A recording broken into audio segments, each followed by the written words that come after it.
Merci beaucoup Nabil aussi pour cette invitation. Et donc, le titre, effectivement, c'est du consomme-acteur au consotoyen, et c'est un titre qui nous est venu lors d'une discussion, d'une réflexion justement avec Nabil sur cette question de l'évolution des pratiques de consommation à l'heure digitale. Alors, je vais revenir sur quelques petits points. Il y a des choses qui seront peut-être un petit peu précisées par la suite lors du panel, lorsqu'on discutera des questions de boycott et d'autres pratiques, notamment des consommateurs à l'heure du digital. Mais je vais juste revenir sur quelques points un petit peu de réflexion sur cette transformation de la consommation aujourd'hui. Et je commence par un point un peu négatif, c'est la question de la défiance. Aujourd'hui, je pense que on est dans une phase de défiance et les consommateurs se montrent de plus en plus suspects vis-à-vis des institutions, des pratiques, et ils questionnent justement leurs pratiques, ils questionnent les institutions, ils questionnent ceux qui sont avec qui ils interagissent de plus en plus, et notamment au travers du digital. Alors là, c'est des travaux qui ont été faits par l'agence Edelman sur la question de la confiance, et on se rend compte que, alors en France, on est, si je devais vous faire un petit sondage, vous pensez qu'on est à combien ? 74, 64%, 54%, 44%? Oui, vous avez raison, c'est 44%. Hein. Donc on est à moins de 50% des Français qui font confiance dans leurs institutions. Alors le sondage date de 2018, je pense qu'avec la crise des Gilets jaunes, on doit être tombé bien plus bas.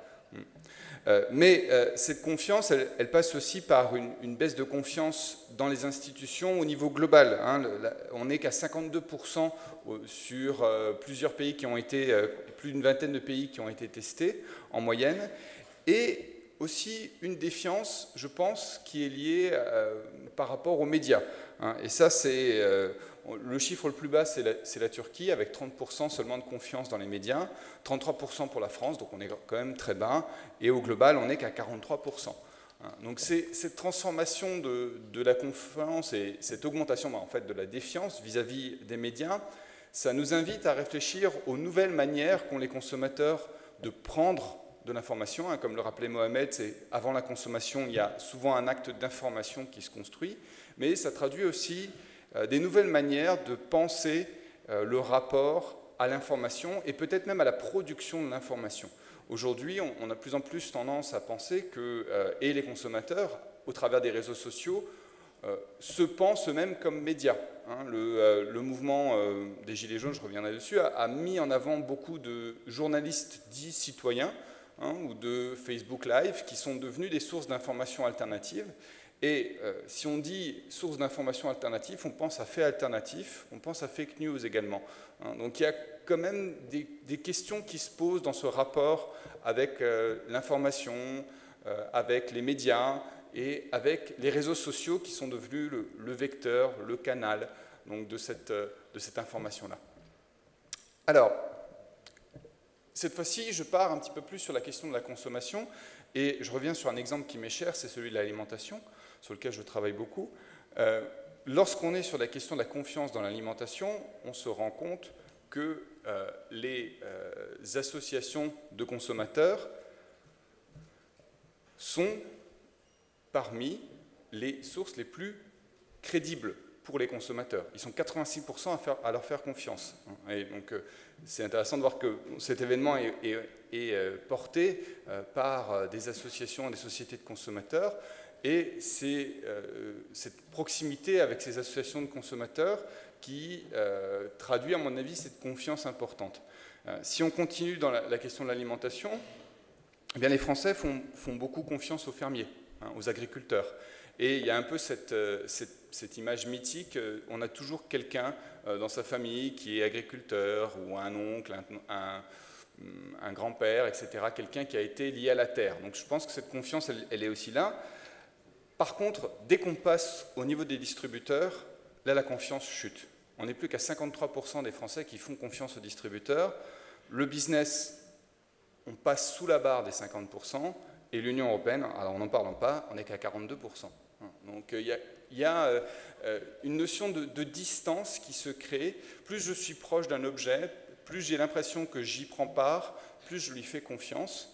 Et dans l'alimentation, c'est très net. Hein. Et bon, il y a eu beaucoup de crises sur l'alimentation qui sont à la fois liées à des enjeux sanitaires, mais on viendra à des enjeux éthiques et environnementaux aussi. Hein, et on en parlera un petit peu plus tard. Donc, ère de la défiance, modification des pratiques un petit peu de consommation, ça m'amène à mon deuxième point. Et ce sont trois éléments qui, à mon avis, nous permettent de réfléchir à la manière dont les consommateurs aujourd'hui pensent le rapport avec les technologies numériques, hein, le digital en partie, mais aussi le rapport aux autres, hein, dans la consommation, dans la culture, à plusieurs niveaux.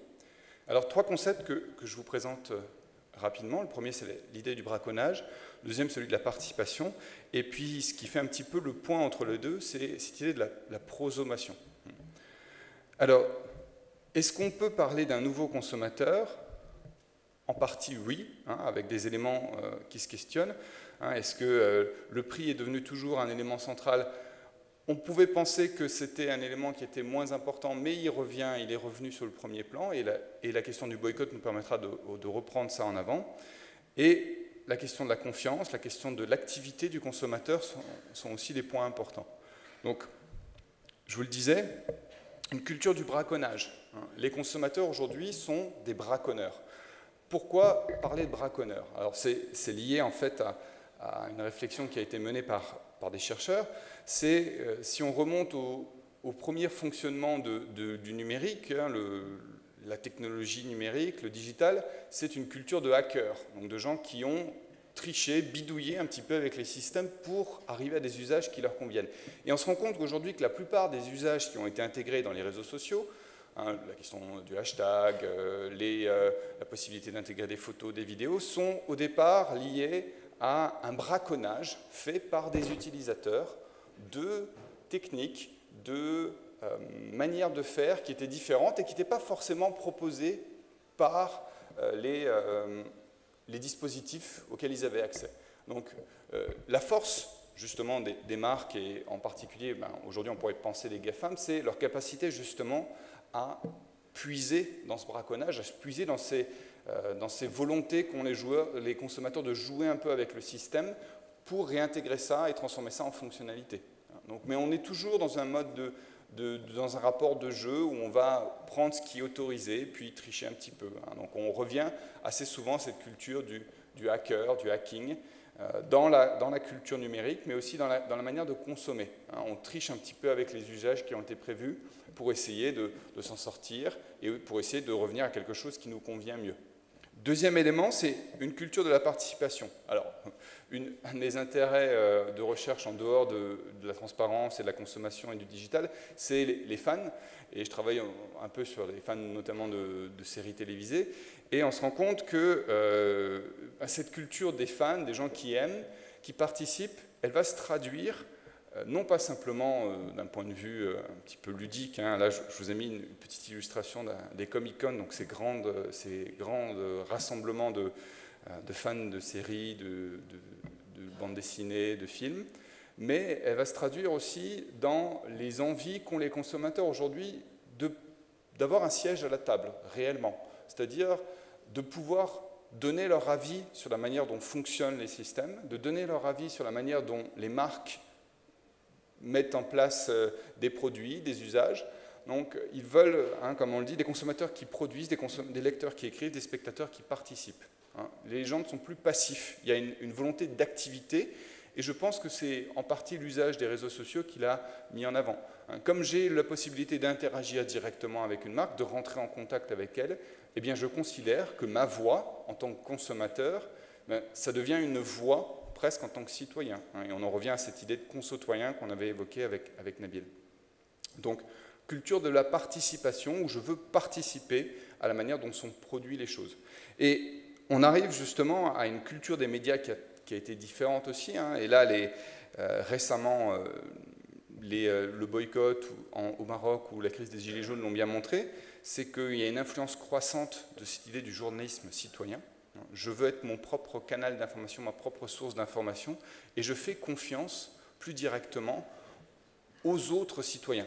C'est-à-dire que j'ai une méfiance vis-à-vis des médias en général, donc je vais aller m'informer sur le live Facebook ou sur la story faite par un autre citoyen à qui je fais confiance. C'est aussi un moment où, comme je participe un peu plus, comme je publie des vidéos sur YouTube, comme je vais commenter des vidéos, comme je vais commenter des textes, je vais aussi transformer cette culture de la participation en culture de l'engagement. Et l'engagement sur les réseaux sociaux, alors je ne m'hasarderai pas à dire que c'est cette culture des réseaux sociaux qui se transforme aujourd'hui dans certains pays, comme on a pu le voir aujourd'hui rapidement en Algérie, mais il y a bien cette idée-là que, comme on a une culture de la participation plus nette, on a une culture de l'engagement qui se traduit. On veut s'engager et on n'hésite pas à le faire, et peut-être à le faire plus virtuellement, et comme on parlait de cette frontière entre virtuel et réel, on va s'engager dans la rue, dans l'espace physique, dans l'espace public. Et donc cette culture qui se traduit, cet engagement sur les réseaux, cet engagement sur Twitter, Facebook, etc., ça va aussi être un moment où on va se former, on va s'informer en tant que citoyen, on va échanger avec les autres, on va nous dire, va lire ce texte-là, regarde cette vidéo, tu apprendras des choses, donc c'est un moment de formation aussi. Donc il y a une culture des médias qui évolue, et donc une culture différente qui se fait pour le consommateur. Et une des réflexions qui a été posée, je reprends les travaux de Jeremy Rifkin, ici un petit peu dans son ouvrage sur la troisième révolution industrielle, c'est l'idée qu'on est passé du consommateur au prosomateur. Le consommateur, c'est plus simplement, le prosomateur, c'est plus simplement un consommateur, c'est quelqu'un qui produit, qui veut coproduire de la valeur, co-créer de la valeur, qui partage ça avec ses pairs. Donc je vais faire une vidéo, je vais la partager. Il y a une satisfaction personnelle qui est là, liée à ça. Je veux m'amuser en même temps. Je fais des choses qui me font plaisir. Je fais des vidéos sur quelque chose qui me plaît. Ça en devient un business, même pour certains. Quand on regarde le business des youtubeurs aujourd'hui, c'est une véritable industrie. Mais en même temps, c'est aussi assez intéressant pour les marques et pour les entreprises parce que pour ces consommateurs, c'est un temps de loisir, mais qui est en fait un vrai temps de travail. Il y a sur YouTube, ce que j'explique souvent à mes étudiants, c'est, je leur dis, vous êtes à la fois le producteur, le publicitaire, le consommateur, le commentateur, vous faites tout le travail. La plateforme se contente juste de vous offrir une plateforme et vous allez tout faire. Elle va récupérer les bénéfices liés à la publicité et vous avez fait tout le travail. Donc c'est un temps de loisir qui est devenu un temps de travail. Et justement, une grande partie de la capacité des marques qui sont efficaces aujourd'hui, c'est de savoir transformer ça et de savoir accompagner ces mouvements pour faire en sorte que justement leurs consommateurs soient des prosomateurs. Donc, dernier point, et je laisserai la parole ensuite sur la suite de la réflexion, ça se traduit, cette participation, par de l'engagement. Et alors, il y a une critique qui est souvent faite à l'engagement numérique. On a souvent dit que c'était du slacktivisme, donc de l'activisme un petit peu fainéant. Les gens se contentaient de cliquer oui sur des pétitions et n'allaient pas faire des choses dans le monde réel. On voit aujourd'hui que ce n'est pas exactement le cas. Et l'exemple du boycott, l'exemple de ce qui se passe en France et de ce qui se passe par ailleurs aussi en Algérie ou dans d'autres pays, nous montre bien que cette culture de l'engagement sur des sujets aussi divers que l'environnement, la santé, l'éthique, les aspects économiques, elle se traduit par de la mobilisation, des manifestations et, dans certains cas, des boycotts. Donc, ça demande à réfléchir sur qui sont les nouveaux consommateurs, mais aussi qui sont les nouveaux médiateurs de l'information. Et le fait qu'on voit apparaître des sites d'information qui essaient d'être plus proches des perceptions et des préoccupations des citoyens, des nouveaux médiateurs, des gens qui font passer le savoir, et les sociétés de consommateurs sont une forme de médiation aussi, ça nous invite justement à réfléchir sur ce passage du consommateur au conso-citoyen. Et on parlera par la suite justement de cette nouvelle culture de la consommation. Merci beaucoup. Merci beaucoup.